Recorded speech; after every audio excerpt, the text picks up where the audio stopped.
Bom dia a todos, sejam muito bem-vindos.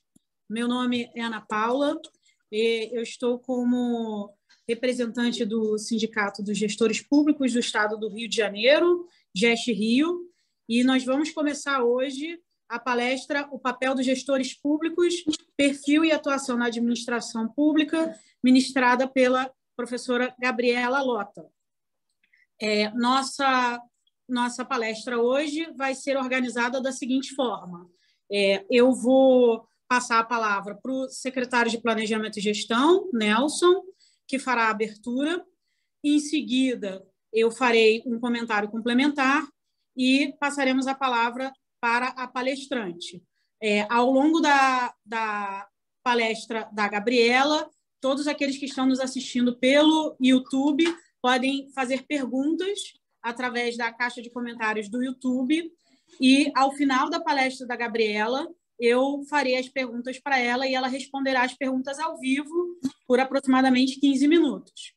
As perguntas que não puderem ser respondidas nesse tempo, a gente fica com o compromisso de enviar depois para a professora e ela responder por e-mail. Pedimos desculpas pelo atraso, então, sem maiores delongas, passo a palavra para o secretário Nelson. Bom dia, Ana Paula. Prazer estar aqui com vocês, especialmente com a GEST Rio, que a gente sempre tem feito aí coisas em conjunto. Eu acho que essa aproximação ela é hiper importante. Enfim, bom dia, doutora Gabriela Lota, que vai nos brindar hoje com a palestra, que eu tenho a certeza que será de grande valia.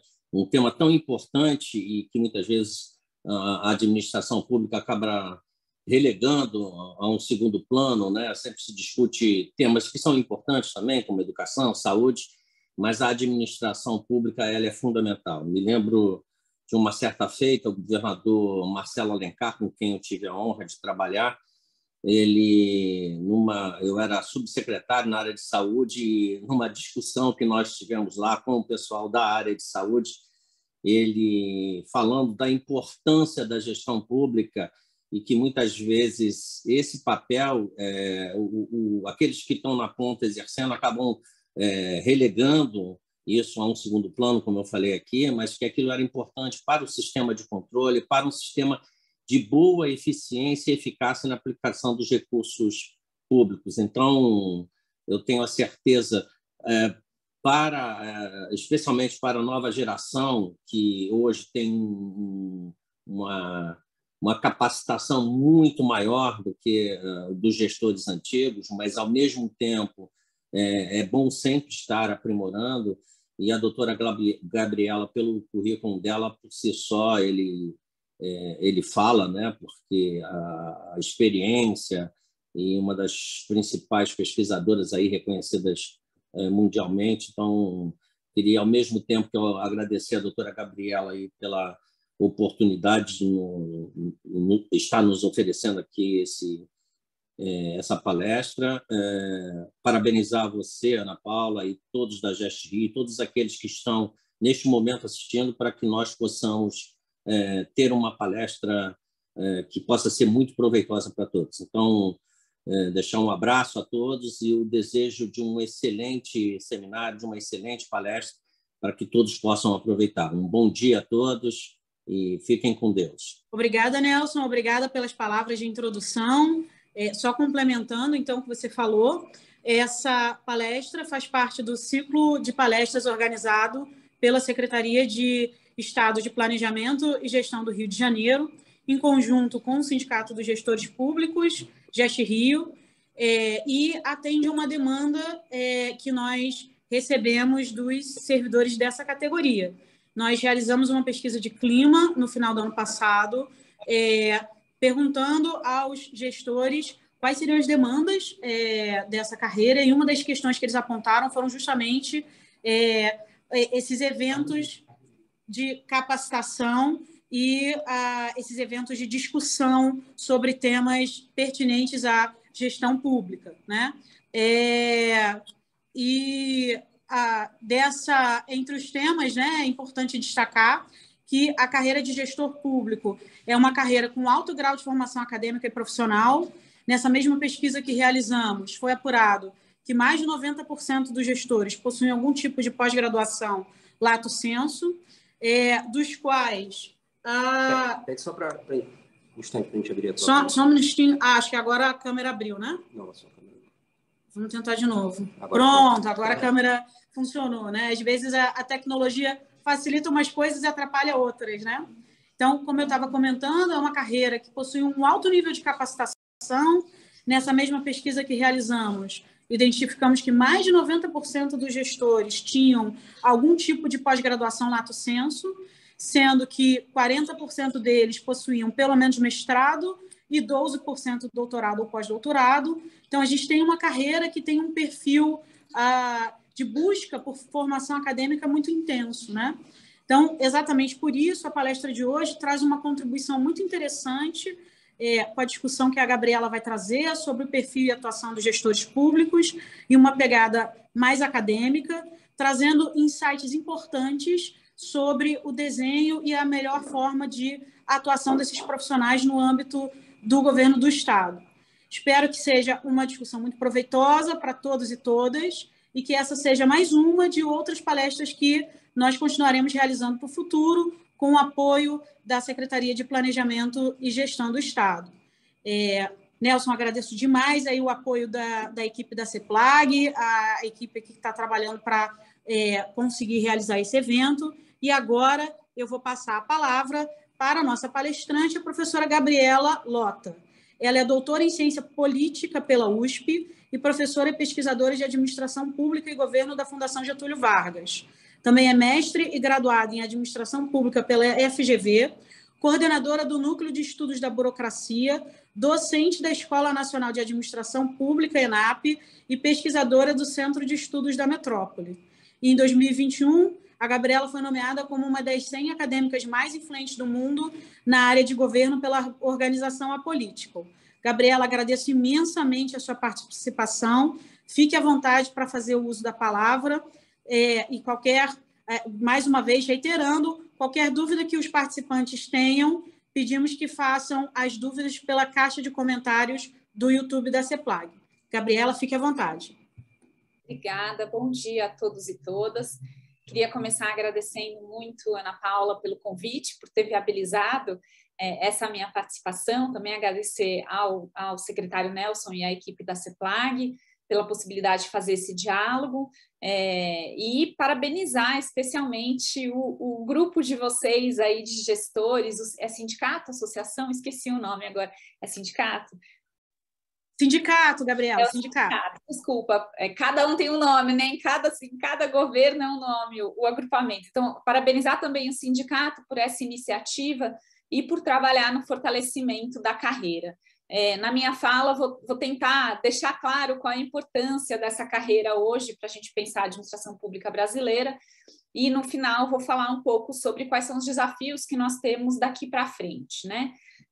Para poder fazer essa minha fala, só explicar para vocês, eu tenho, a Ana Paula apresentou um pouco do meu currículo, mas eu tenho estudado a administração pública brasileira de diferentes formas há bastante tempo, tenho pesquisas olhando especialmente para servidores públicos de diferentes carreiras, em diferentes níveis federativos, em diferentes políticas públicas. Então, o que eu tenho feito um pouco no Núcleo de Estudos da Burocracia é tentar construir um mapa aí, ou compreender de maneira um pouco mais abrangente como funciona o que a gente chama da burocracia brasileira, né, que é esse conjunto de servidores públicos que dão a materialidade e a vida para o nosso Estado, entendendo que essa burocracia brasileira, e aliás, uma coisa super importante, em nenhum momento quando eu falar o termo burocracia é pejorativo aqui, pelo contrário, tá? A burocracia ela é um elemento essencial para o funcionamento da democracia e do Estado de Direito. Então, sou fã de uma burocracia bem organizada e vou começar falando isso para ninguém se assustar.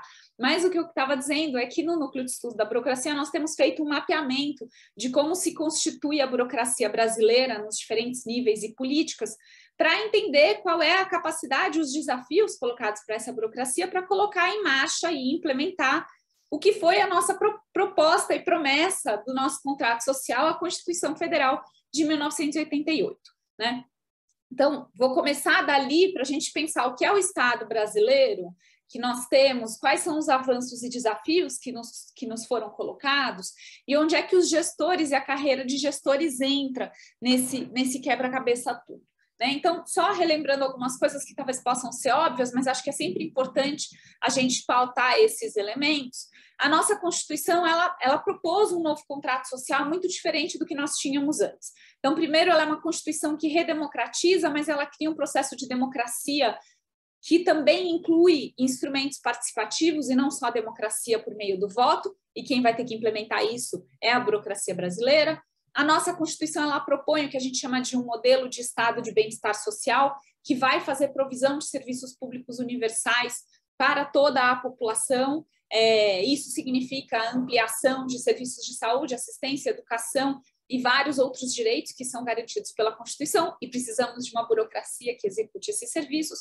A nossa Constituição, ela também propõe um novo modelo de federalismo, no qual nós vamos ter governo federal, estados e municípios como entes que têm autonomia política, financeira e administrativa, mas que são colaborativamente, cooperativamente, tem vários termos para isso, responsáveis por garantir a provisão dos serviços públicos universais que a Constituição colocou.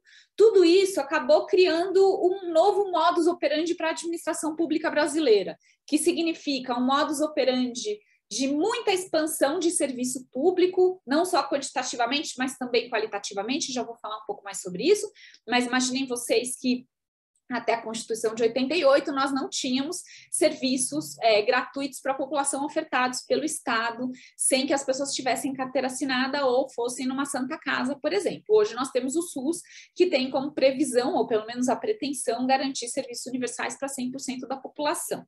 Então, nós tivemos um processo muito grande de expansão dos serviços públicos e da administração pública, inclusive fisicamente. Construímos hospitais, construímos unidades básicas, construímos escolas, construímos equipamentos CRAS e outros equipamentos da assistência, construímos habitação, contratamos pessoas, colocamos pessoas na rua, compramos computador, ou seja, tem um processo de expansão material que é muito importante nos últimos 30 anos, uma expansão que não é feita de maneira centralizada pelo governo federal, mas que depende dessa atuação do governo federal, estados e municípios, que é muito complexa, um arranjo profundamente complexo, dada a diversidade, a desigualdade e o tamanho do Brasil, e, ao mesmo tempo, tudo isso em um ambiente de redemocratização, no qual a população é colocada como parte fundamental dos processos decisórios, né? E se a gente olha para o que foi a construção disso, por exemplo, a constituição dos nossos orçamentos participativos, conselhos, conferências. Pra vocês terem ideia, até poucos anos atrás, nós tínhamos em operação 30 mil conselhos de políticas públicas no Brasil. Então, tudo isso para dizer para vocês, tivemos um processo muito grande de expansão do Estado brasileiro, de construção de uma administração pública com características muito próprias, que se voltam para a construção da cidadania, da participação e da democracia, mas que, ao mesmo tempo, enfrentam desigualdades e diversidades e dificuldades que fazem parte da natureza do que é o Brasil, né? Esse tamanho histórica, uma desigualdade histórica colocada em termos raciais, de gênero e de regiões, uma pobreza a níveis absurdos, uma desigualdade muito grande no grau de desenvolvimento e na capacidade de desenvolvimento das regiões e assim por diante. Então, a gente tem um processo muito grande de expansão do Estado e construção da administração pública, mas esse processo se dá em cima de uma série de dificuldades que fazem parte da nossa própria natureza e do funcionamento do que é a sociedade brasileira e do que é o Brasil em termos, inclusive, geográficos, para não mencionar outras coisas. Se a gente olha para esse processo de expansão que nós tivemos nos últimos 30 anos, então, como falei para vocês, nós expandimos tudo, inclusive fisicamente e também em termos de pessoas, né? E em termos de conhecimento, de processos de construção de políticas públicas. Mas eu diria que a gente mais ou menos chegou num limite na nossa capacidade de fazer a Constituição ser implementada. E esse limite se dá em várias dimensões. Primeiro, nós temos um limite na nossa capacidade de expansão quantitativa do nosso estado de bem-estar social. Conseguimos incluir 100% das crianças na educação básica, mas não conseguimos levar 100% dos jovens para o ensino universitário, perdemos pessoas no caminho. Conseguimos incluir 100% da população na atenção primária à saúde, mas não conseguimos fazer atendimento integral na atenção secundária e terciária, né? Ou seja, conseguimos expandir muito, mas não completamos a expansão que era necessária em termos quantitativos. Mas, para além da dimensão quantitativa, nós temos uma questão qualitativa aqui, que deve ser muito óbvia para vocês que trabalham aí no cotidiano do Estado, que é expandir 100% dos serviços da educação básica e da saúde primária não significa necessariamente que esses serviços tenham a qualidade necessária. E essa foi uma escolha que a gente fez, entendo que foi uma escolha muito acertada, que a ideia era coloca toda criança na escola primeiro, e depois a gente consegue melhorar a qualidade ao longo do tempo, mas esse segundo passo não está sendo dado. E não só não está sendo dado porque nós não temos capacidade nesse momento, mas pelo contrário, a gente está num processo de retrocesso em termos tanto da expansão da quantidade como da qualidade da oferta dos nossos serviços nos últimos anos. Com isso, por exemplo, nós tivemos uma redução importante das desigualdades sociais nas últimas 3 décadas, que voltam a subir recentemente. Nós tivemos uma redução importante da pobreza, que volta a subir recentemente. Então, isso significa que nós chegamos aí um pouco no limite, e num limite que, de alguma forma, também estamos retrocedendo, né? Por outro lado, se a gente olha na perspectiva da população, a população não vai enxergar esse processo com o mesmo olhar que eu estou trazendo para vocês. Pelo contrário, parte da população, e isso muito reforçado por uma narrativa midiática, vai dizer que o Estado é inchado, que o Estado gasta muito, que o Estado tem servidor demais, que a burocracia não trabalha, que não consegue entregar serviços e assim por diante. Então, além de tudo, quer dizer, o que eu estou dizendo para vocês é expandimos, mas falta. E na perspectiva da população existe uma dissonância aqui em relação ao que eles percebem. E isso tem causado um problema muito grande de legitimidade do Estado, legitimidade da administração pública. Eu não preciso dizer para vocês isso que são servidores públicos, mas eu quero trazer de qualquer maneira.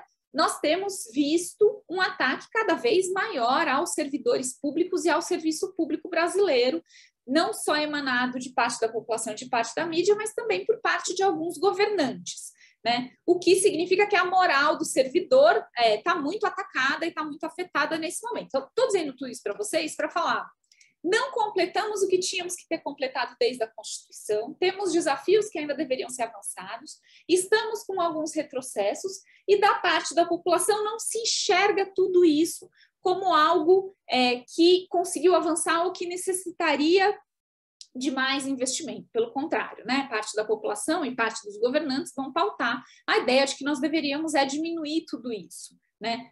Que esse processo de expansão não é um processo de expansão que deveria acontecer, mesmo que na nossa Constituição nós tenhamos definido isso no nosso contrato social. Mas o que isso tudo tem a ver com a carreira dos gestores? Bom, a carreira dos gestores, ela foi construída nesse processo histórico que eu narrei para vocês aqui no Brasil, com um intuito muito importante de construir servidores, de formar servidores públicos dentro do Estado que conseguissem ter uma expertise para fazer a gestão desse processo todo que eu mencionei para vocês.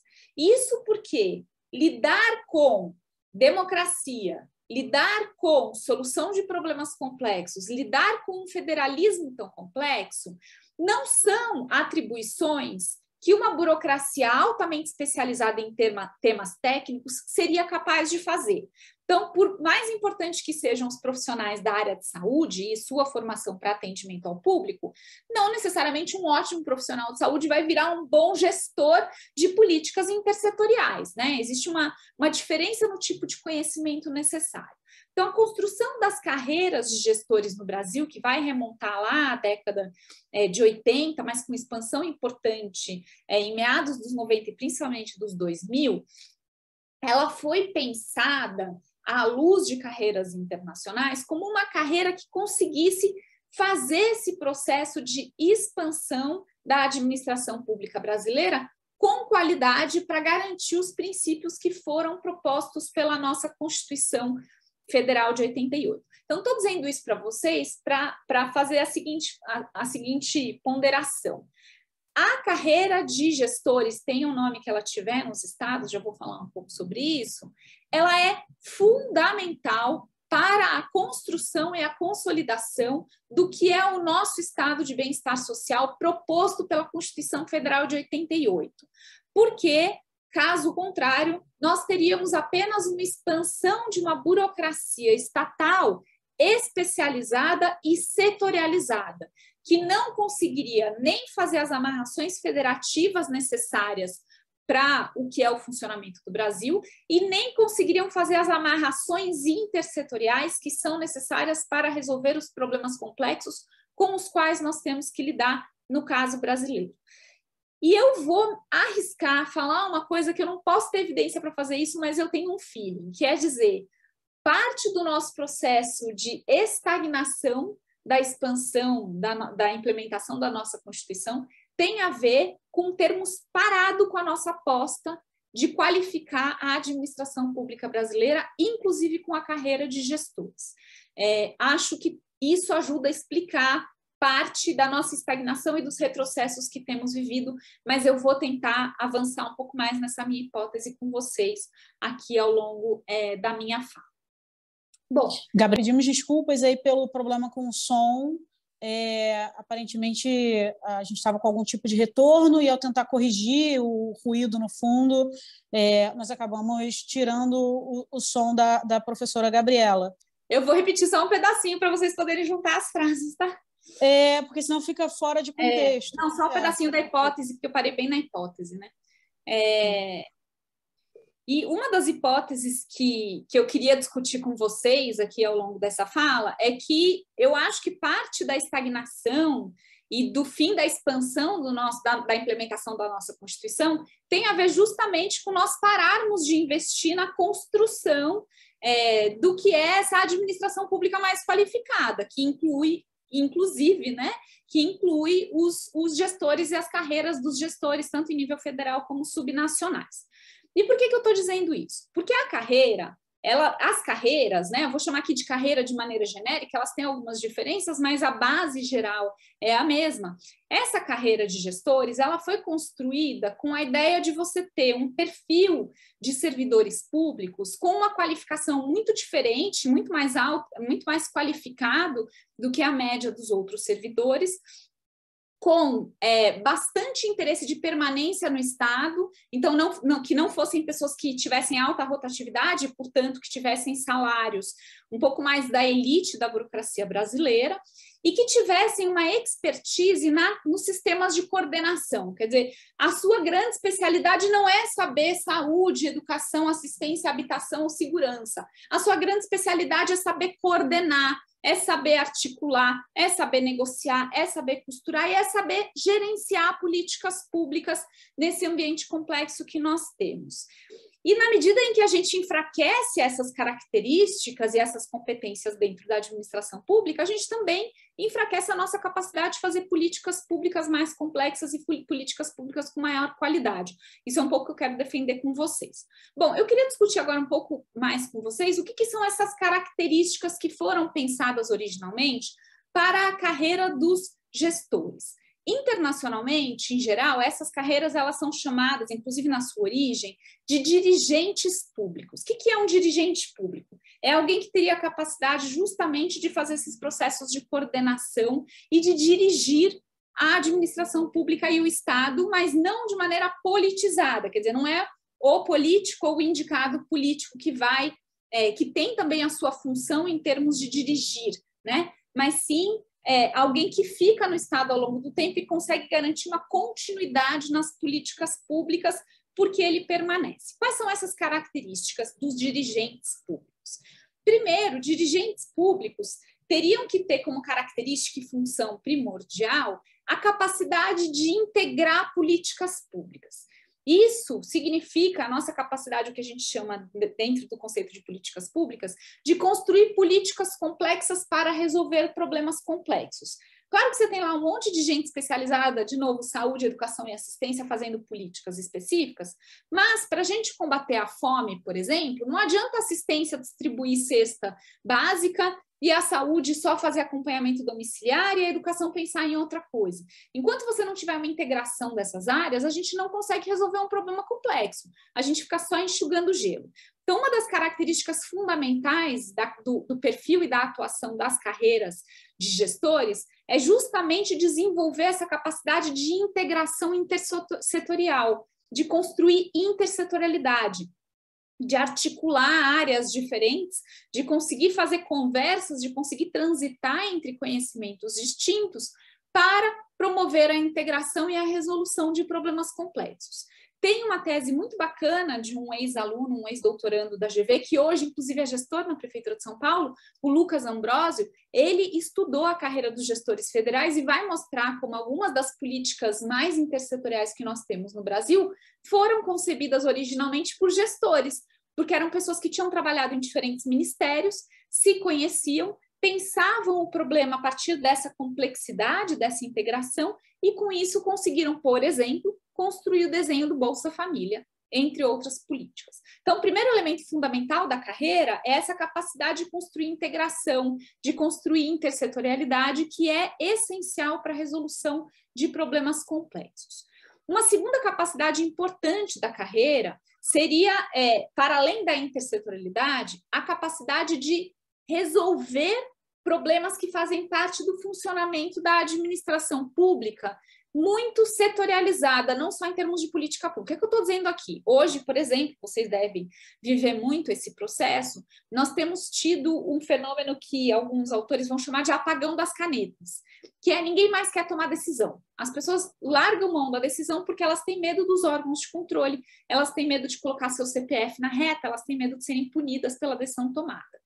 Os gestores teriam um papel fundamental em construir resolução de problemas que paralisam o funcionamento do Estado. Isso significa conseguir conversar com os órgãos de controle, conseguir conversar, o sistema todo, conseguir conversar com a área financeira, conseguir conversar com a área de TI, que muitas vezes não consegue entender as outras áreas, e construir essas articulações para o funcionamento do Estado, não só das políticas públicas. Por isso, a gente pensa a carreira dos dirigentes não só na área fim, mas também na área meio, porque esse funcionamento e integração dos sistemas fundamentais da administração pública precisa ser feito por alguém com expertise disso, com alguém que tem a capacidade de transitar. A gente usa um termo para falar disso, que é uma competência que a gente chama de trânsito semântico. O que é trânsito semântico? É capacidade de navegar entre diferentes formas de entendimento da realidade. Então, é o cara que consegue ir na TI e entende o que o TI falou, vai no operacional e entende, vai lá na ponta do serviço e entende, fala com a CGU, fala com o TCE, consegue entender linguagens, traduzir, costurar. E esse processo de desamarrar o Estado, fazer o Estado funcionar, deveria acontecer na figura dos gestores, não só, já falei, em termos intersetoriais, já falei em termos de funcionamento dos grandes sistemas administrativos, mas também na relação entre políticos e técnicos. Porque os gestores, os dirigentes, teriam um papel fundamental aqui de fazer essa conexão entre o mundo, entre o topo, né, entre quem está lá, o político que foi eleito democraticamente para tomar decisão, e a base do serviço que vai ter que executar. Aqui a gente tem muitos problemas de comunicação, né? Os políticos que não conhecem a realidade não tomam decisões adequadas e as pessoas que não conseguem também passar as informações para cima.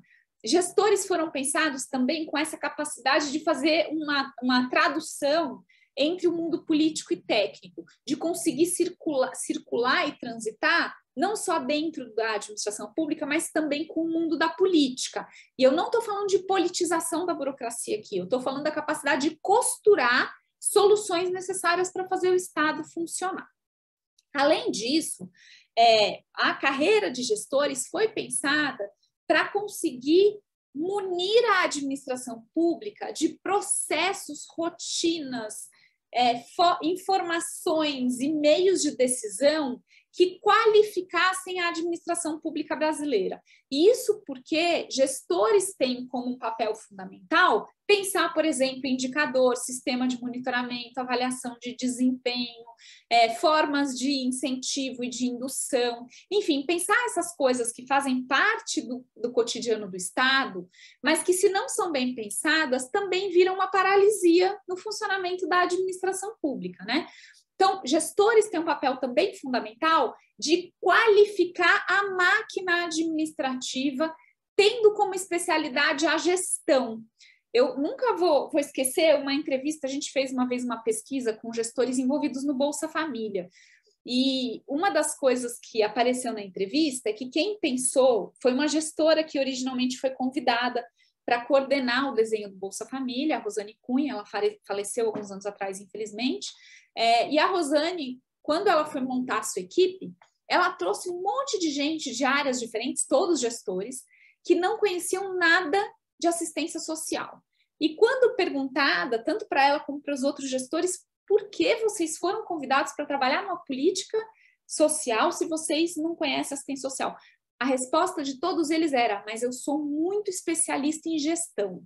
E ser especialista em gestão é fundamental para um programa como Bolsa Família poder operar, porque a gente precisa ter alguém que saiba fazer cadastro, o CAD único, alguém que consiga pensar sistemas de transferência de renda, alguém que consiga pensar em indicadores, alguém que consiga pensar como é que você se relaciona num ambiente federativo, enfim, alguém que consiga pensar a gestão. Então, você não precisa de um especialista no tema da política só, você precisa de um especialista em gestão. As carreiras de gestão têm um papel fundamental na qualificação da administração pública brasileira, em construir uma boa gestão. Além disso, as carreiras de gestão, elas também foram pensadas para qualificar o processo decisório. E isso tem muito a ver com essa conexão política-técnica que eu falei, mas com a seguinte dimensão: as carreiras de gestores são formadas, em geral, quando são bem formadas, para aprender a trabalhar com base em evidência e a subsidiar, a dar para os políticos boas evidências para a tomada de decisão. Em uma das pesquisas que a gente fez com gestores, mais de 30% do tempo dos gestores eram gastos elaborando relatórios técnicos, que tem a ver justamente com você produzir evidência para subsidiar o processo decisório. Acho que Ana Paula tem o microfone aberto. Tem o microfone aberto aqui, gente. Engraçado que a sala está em silêncio, mas... Mas eu estou te ouvindo, por exemplo. Sim.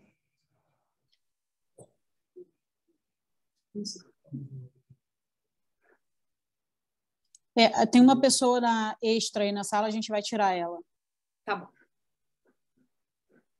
Bom, podemos...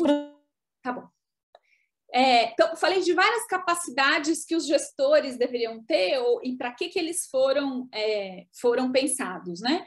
E aí eu queria falar de mais duas coisas fundamentais. Uma primeira, que ainda é sobre a carreira de gestores de maneira abrangente. A carreira foi pensada para conseguir construir políticas de Estado. E isso tem a ver com um problema muito sério da administração pública brasileira e da política brasileira, que é, em geral, nós temos uma cultura do curto-prazismo e o nosso sistema político acaba reforçando isso. Nós pensamos políticas para a gestão e cada governante novo que entra, em geral, muda as políticas, muda o nome das políticas, quer fazer uma coisa diferente e tem poucos incentivos, na verdade, institucionais para a continuidade. Como é que a gente constrói esses incentivos para a continuidade? Ou mudando o sistema político, que no nosso caso demandaria muito esforço, ou introduzindo dentro da administração pública uma carreira cuja função também seria promover continuidade das políticas de Estado e institucionalizar a política pública. E esse é um outro papel fundamental da carreira de gestores. Carreiras de gestores são essenciais para a construção de políticas de Estado que tenham continuidade ao longo do tempo e que não fiquem mudando a cada gestão. Nessa pesquisa que eu mencionei, que nós fizemos alguns anos atrás, isso foi só com gestores federais, essa que eu estou mencionando, vou falar daqui a pouco da pesquisa sobre gestores estaduais. Nessa pesquisa com gestores federais, uma das coisas que a gente viu é que boa parte da preocupação dos gestores tinha a ver com institucionalizar. fazer regra, fazer procedimento, fazer sistema, ou seja, não deixar que cada coisa fosse mudada, não deixar as coisas livres para que elas fossem mudadas a cada novo governo. Essa preocupação com a institucionalização não é uma preocupação que quem está na ponta tem, porque quem está na ponta está resolvendo problemas muito complexos, muito concretos, muito cotidianos, né? É um outro desafio. E também não é uma preocupação que os políticos vão ter, porque os políticos não têm incentivo para se preocupar com a institucionalização. Portanto, quem é que pensa na institucionalização?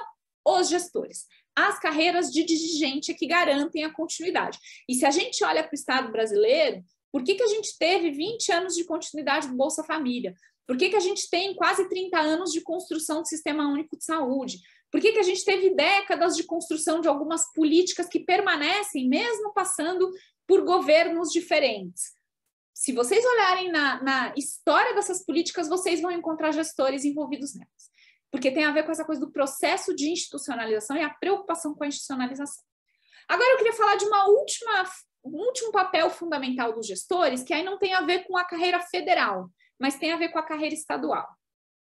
Eu falei para vocês que a carreira de gestores no Brasil foi pensada, entre outras coisas, para fazer o federalismo operar, para fazer esse contexto federativo funcionar, que não é nada simples. No caso do governo federal, a gente está falando de gestores aí que tem que se articular com governos estaduais e municípios.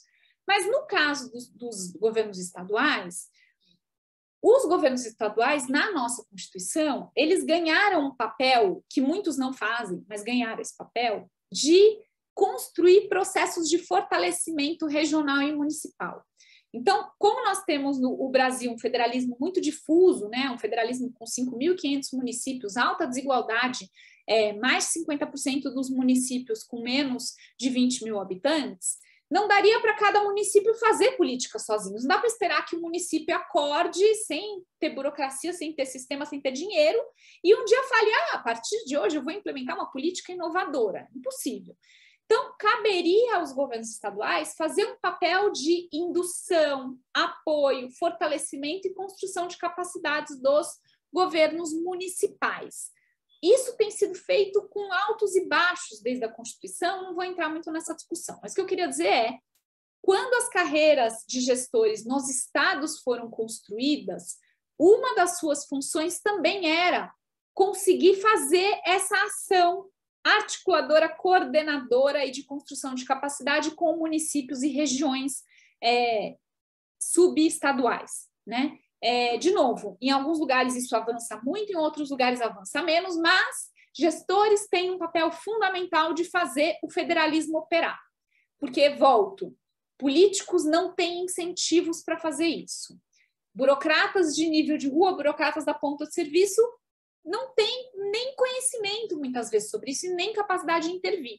Quem é que vai pensar nisso? São gestores. São pessoas que vão ter continuidade, que estão mais preocupadas com a resolução do problema do que com o momento político e, portanto, conseguem construir articulações que muitas vezes passam o que seria esperado de uma parceria política, porque os partidos são opositores, mas no âmbito da gestão e no âmbito da técnica, essa parceria é viável.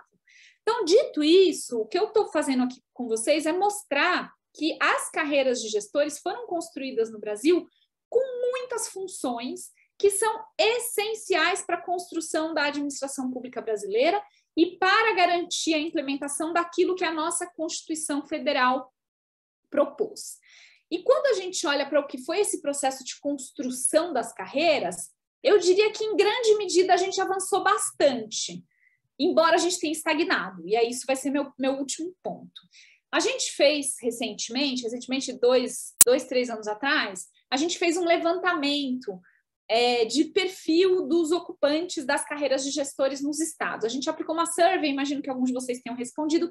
Infelizmente, a nossa resposta não foi representativa, a gente teve umas 500 e poucas respostas, mas a gente teve muita variação nos estados, então não conseguimos ter um conhecimento generalizável sobre o que veio. Mas eu queria trazer algumas coisas para vocês que mostram um pouco o perfil do gestor nos estados, no Brasil. Então, nós temos aí carreiras de gestores em 10 estados brasileiros e alguns municípios, que foram os que nós mapeamos, que tinham características mais comuns com o que foi o desenho original, do caso do governo federal.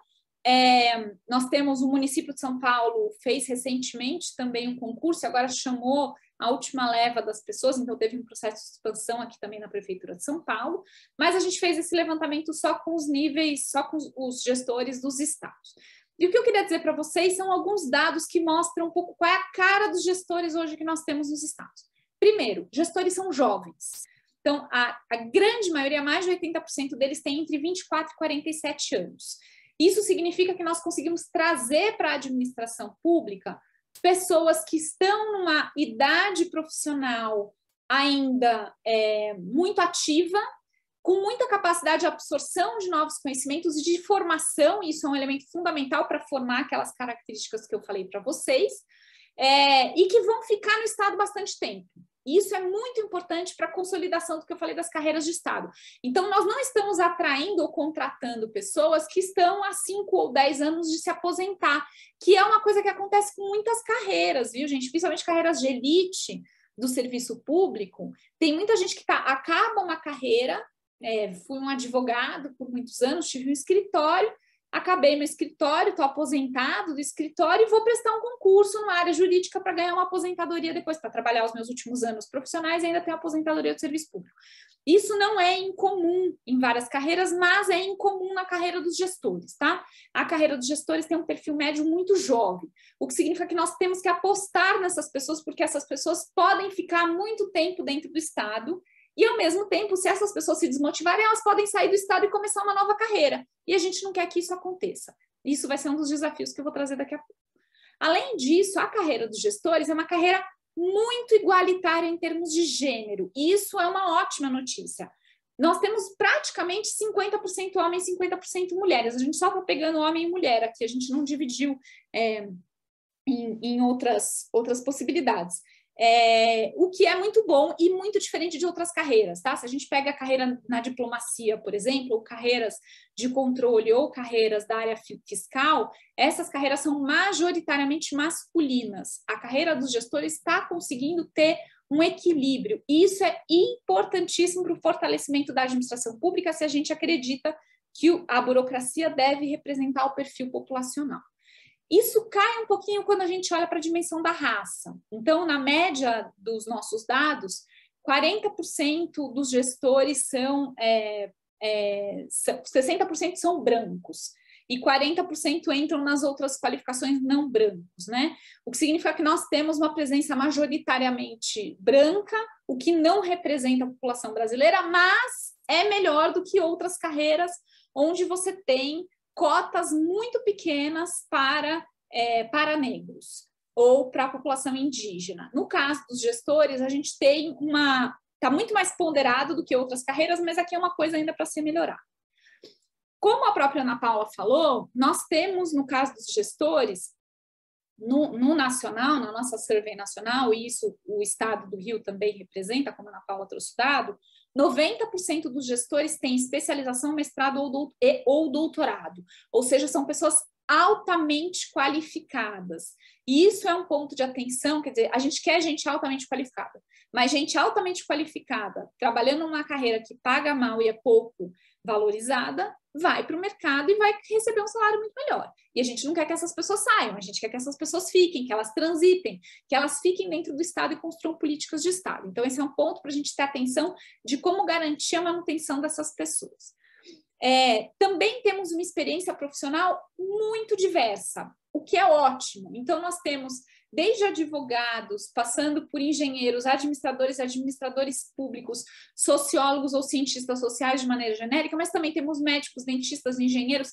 É muito, muito variada. Embora boa parte estejam mais concentradas nessas profissões das áreas sociais, nós temos uma variação muito grande. Isso é ótimo, porque nos permite fazer esse trânsito semântico que eu falei antes. Não é a especialização em uma área, é a especialização em gestão que nós queremos na carreira.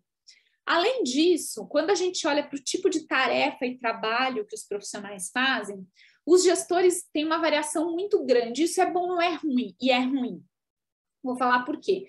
É bom porque a carreira foi feita para variar, para rodar, para transitar, para coordenar. E processos de coordenação pressupõem fazer coisas muito distintas. Mas a gente tem visto um pouco de incoerência na gestão das carreiras. Então, tem casos, por exemplo, em que gestores foram colocados para fazer processos operacionais nada relevantes dentro de uma secretaria específica, e isso foi um total sucateamento daquela carreira. Eu não vou contar o caso para a gente não criar problemas aqui, mas talvez vocês já estejam imaginando que caso que é esse. E tem carreiras que investem no gestor para ele ocupar escritórios de projeto, para ele ocupar cargo comissionado, para ele se posicionar em programas estratégicos, ser dirigente de programas estratégicos. Essa variação de atividades muito operacionais ou muito estratégicas, embora em parte ela fosse esperada, eu diria que hoje, quando a gente olha para o que é a realidade, o meu diagnóstico é de que isso é um problema de gestão das carreiras. Tá disfuncional, tá excessivamente variada, sendo que nós temos que ter algum tipo de, ou pelo menos conjuntos de atividades que seriam parte fundamental do trabalho dos gestores e que tem a ver com articulação e coordenação, e não processos administrativos operacionais pouco estratégicos. Se a gente olha ainda para a coisa da hierarquia, né, da importância dos gestores, aqui também tem um dado importante e que comprova que a gente está indo no caminho correto. Mais de 70% dos nossos respondentes já passaram ou já passaram por cargos comissionados. Isso depende do desenho da carreira, tá, gente? Então, por exemplo, a carreira de São Paulo, da Prefeitura de São Paulo, definiu que antes de X anos, o gestor não poderia ter cargo comissionado. Todos eles agora já passaram todos não, a Nova Leva não, mas boa parte já passou essa quantidade de tempo anterior de experiência. Então, para dizer para vocês que isso pode variar, pode ter estado em que a regra não pode ocupar cargo, ou pode ocupar só a partir de certo momento na trajetória. Mas, quando a gente olha para o dado de que mais de 70% já ocupou cargo, isso mostra que essas pessoas estão sendo colocadas, em grande medida, em posições estratégicas. Claro que a ocupação de cargo comissionado pode gerar um problema de excessiva politização. Isso faz parte da nossa estrutura brasileira, nós temos muito cargo comissionado, tem muitos problemas para resolver aqui. Mas eu não vou olhar isso para o lado negativo, não. Eu acho que é bom a gente dizer que essas pessoas estão sendo valorizadas dentro da máquina. Elas estão ocupando, em grande medida, com algumas exceções, eu já falei que existem casos problemáticos, mas, tirando os casos problemáticos, essas pessoas, em geral, têm sido valorizadas. E também, um último elemento sobre o que a gente viu das carreiras é que elas estão cumprindo uma coisa que era fundamental do desenho original, que é essa coisa de você transitar. Então, nos nossos dados, a maior parte dos gestores tem como papel fundamental construir relações, tanto para dentro, tanto internas, intersetoriais, como federativas, como com a sociedade civil. E gastam muito do seu tempo nestas atividades relacionais, de articulação e de negociação. O que mostra que nós estamos conseguindo investir em uma carreira cuja função é fazer coordenação. Então, acho que isso é um ponto muito positivo que a gente tira. Agora, dito tudo isso, eu acho que nós estamos num ponto de inflexão, como eu falei para vocês, né? Expandimos muito o Estado brasileiro e expandimos muito a administração pública brasileira. Qualificamos muito a administração pública brasileira. Fizemos concursos incríveis nos últimos anos. Se a gente olha meados da década 2005, 2010, a gente vai ter um monte de concurso nos estados, nas prefeituras, no governo federal, trazendo gente muito qualificada, constituição de boas carreiras, mas a sensação é que essas coisas deram uma estagnada. E como eu falei para vocês, a minha hipótese é que a estagnação disso é evidência e, ao mesmo tempo, reforça a estagnação da construção da administração pública brasileira.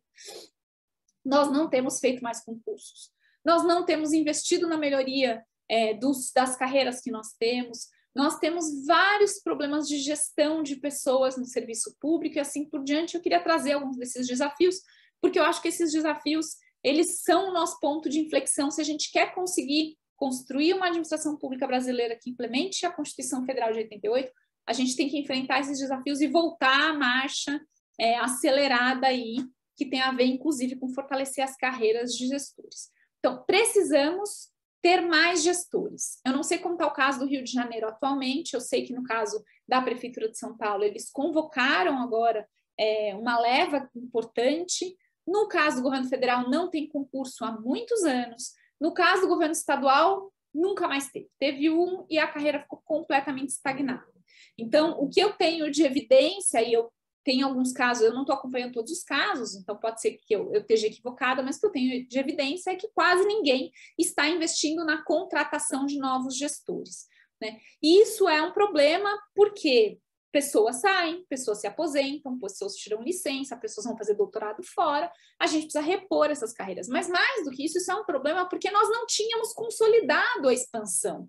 A gente já precisava mais e agora a gente precisa mais ainda. Então, temos que investir nesse processo de construção da carreira, de mais concurso, de mais contratação, de melhoria da remuneração para que ela seja compatível, porque também não adianta abrir um concurso com a remuneração muito ruim, a gente vai trazer gente que vai ter alta rotatividade, vai ficar pouco tempo, não vai ser motivada. Então, precisamos voltar a investir na construção dessa carreira para coordenar esforços do que acontece na ponta. Para fazer isso, obviamente, além da dimensão fiscal que é necessária e da decisão política sobre isso, eu diria que tem uma dimensão administrativa aqui que muitas vezes a gente não olha. Para contratar bons gestores, nós temos que investir em bons processos seletivos. E tem uma variação importante nos processos seletivos quando a gente olha para os casos estaduais e mesmo para o caso federal. Eu vou contar um caso do caso federal, um exemplo do caso federal, que talvez alguns de vocês conheçam. Então, no caso federal, eles mudaram muitas vezes ao longo do tempo o peso das notas. E se a gente olha, a gente fez uma pesquisa em 2015, 2016, sobre o último concurso que foi feito dos EPPGGs, né, os gestores federais. O perfil de entrada dos gestores, quando você muda o peso da nota, altera significativamente. Você pode, dependendo do peso que você dá, por exemplo, para a titulação, atrair um monte de gente que nunca trabalhou, que só fez graduação, mestrado, doutorado. Tipo, gente mais ou menos como eu, tem vida acadêmica e prestou um concurso. Eu não seria uma boa gestora? Não sei dizer. Eu acho que eu sou uma ótima acadêmica. Eu não sei se eu seria uma boa gestora, né? Mas a questão é, se você... E aí teve um outro concurso que deu muito mais peso para a experiência profissional. O que aconteceu é que eles trouxeram para dentro da carreira pessoas com idade média acima de 50 anos. Aqui é um trade-off, né? Então, não quer dizer que só uma coisa vai ser boa, só outra coisa vai... Agora, decidir estrategicamente o perfil que a gente quer e pensar o sistema de seleção a partir desse perfil é fundamental para a gente avançar no desenho das carreiras. Temos que avançar no desenho de carreiras e fazer um advocacy para a construção de carreiras municipais. Além de expandir os estados que não temos ainda, precisamos, por exemplo, todas as capitais deveriam ter uma carreira de gestor. Porque se as capitais vão coordenar a implementação de políticas complexas, elas precisam ter pessoas que são especialistas em políticas complexas e em fazer a gestão acontecer. E isso é um processo de advocacy que deveria acontecer por quem defende a administração pública. Eu tenho feito a minha parte nesse sentido, tem algumas comissões dentro do Congresso Nacional, mas eu não vejo um movimento assim nas assembleias legislativas, por exemplo. E acho que os próprios sindicatos de gestores poderiam se unir nesse processo de construir advocacy aí, para que os municípios, mais municípios, tivessem carreiras de gestores. Temos que investir no processo de formação dos gestores, e isso não é só a entrada é fundamental, mas é a educação continuada, né? A gente tem falado muito numa coisa na burocracia, que é o bom burocrata é o burocrata que tem o ethos burocrático. Quer dizer, ele entende o que é o seu ethos, a sua função, o que é o servir, o que é a ética do ser servidor, que não é a mesma ética de trabalhar no serviço privado, né? A ética republicana, a ética do servir, a ética pró-sociedade, né? E nós precisamos construir isso. Isso se constrói na formação, mas isso se constrói também em processos ao longo do tempo, em que você socializa gestores, em que você faz educação continuada, em que você cria sistemas de valorização do ethos profissional que é um pouco o anticorporativismo, de alguma forma, né? Nós estamos aqui porque nós somos servidores públicos e a nossa função é uma função republicana, é uma função constitucional e a gente tem que lembrar isso o tempo inteiro. Isso, inclusive, é um instrumento muito importante para a motivação dos profissionais. Esse processo todo tem que ser coordenado por escolas de governo. Aqui está um outro desafio importante. Nós tivemos algumas escolas de governo descontinuadas no Brasil nos últimos anos, a própria Fundap, que era do estado de São Paulo. A ENAP está muito forte, mas nós temos que ter escolas de governo muito ativas nos estados para fortalecer as carreiras, e especialmente a carreira dos gestores. Não com conhecimentos especializados, mas com esses conhecimentos e essas competências que têm a ver com o trabalho fundamental, competências relacionais, a ética do servir, ser capaz de fazer monitoramento, ser capaz de pensar avaliação, ser capaz de articular, negociar e assim por diante. Então, isso é um papel muito importante das escolas de governo ou das áreas que são responsáveis pela formação dos gestores. Também precisamos melhorar nas carreiras, isso é muito variado nos estados, os sistemas de incentivo. Nós temos de incentivo e gestão da carreira, né? Nós temos algumas carreiras cuja progressão ela é apenas por tempo, e ela é muito rápida, né? Então, chega um certo ponto, as pessoas estacionam lá no topo e não sobe mais. A carreira federal é um pouco assim, né? E aí o cara está com o salário máximo e não vai mais subir, ele vai ficar mais 20 anos na máquina e o salário não sobe. Essa lógica da gestão da carreira, promoção, progressão, mas também circulação, é um elemento fundamental no caso dos gestores, tanto para garantir o estímulo e a continuidade, mas também para garantir que as pessoas circulem, que elas tenham incentivo para circular, que elas tenham incentivo para mudar de secretaria, que elas tenham incentivo para construir essa intersetorialidade na prática que eu mencionei para vocês. Então, precisamos investir em melhores sistemas de progressão, promoção, circulação, vinculado a isso, obviamente, a avaliação de desempenho. A avaliação de desempenho dos gestores deve ser muito ligada ao que é a natureza do trabalho do gestor, que não é uma natureza especializada técnica em um tema específico, mas sim nessas competências de gestão, né? Essas competências muito mais voltadas à direção, né? A saber dirigir. E, por fim, precisamos também criar estímulos dentro das carreiras para que essas pessoas ocupem posições estratégicas. Isso não tem a ver só com ter boa remuneração de cargo comissionado, mas também tem a ver com resolver o problema do apagão das canetas, né? Porque se você gera um medo e paralisia, as pessoas, ninguém mais quer decidir, ninguém vai assumir um cargo para ganhar muito pouco a mais e ainda ter o seu CPF sob risco, né? Se nós não tivermos gestores ocupando cargos comissionados, nós teremos muita dificuldade a médio e longo prazo de construir políticas de Estado. Essas pessoas precisam estar em lugares estratégicos e, por isso, é fundamental criar estímulos dentro das carreiras para a ocupação de cargos estratégicos. É isso de desafios, acho que a gente tem uma agenda muito importante, eu não diria uma agenda de resolução de problema, eu diria uma agenda de fortalecimento do Estado brasileiro. Se nós queremos sair da estagnação, né, não jogar fora e não retroceder a tudo que construímos em 3 décadas pós-Constituição, se nós queremos avançar no estado de bem-estar social, no estado democrático de direito, na provisão universal de serviços públicos, isso passa necessariamente pelo fortalecimento da administração. A gente está... Tem alguém? Tem um ok. Se nós queremos fortalecer o Estado brasileiro, queremos fazer a nossa Constituição ser implementada, nós temos que fortalecer a máquina pública, temos que fortalecer a burocracia brasileira e temos que fortalecer as carreiras de gestão, as carreiras de gestores, que são carreiras fundamentais nesse processo. É isso, muito obrigada e fico à disposição para depois a gente continuar esse diálogo. Perfeito, Gabriela, gostei muito da sua fala. Eu acho que muita coisa do que você trouxe é uma experiência que a gente também tem aqui no governo do Estado com a nossa carreira. Os dados que você trouxe sobre idade, gênero, raça e formação são muito semelhantes aos que a gente tem também da pesquisa que nós fizemos recentemente. Eu acho que a gente depois pode continuar posteriormente esse debate com outras perguntas, mas eu vou deixar 2 só para a gente fazer um bate-bola e também aproveitar o gancho de algumas coisas que você falou. Uma delas, eu acho que você começou a responder na sua parte final da sua fala, que diz respeito a um programa de formação de competências, né?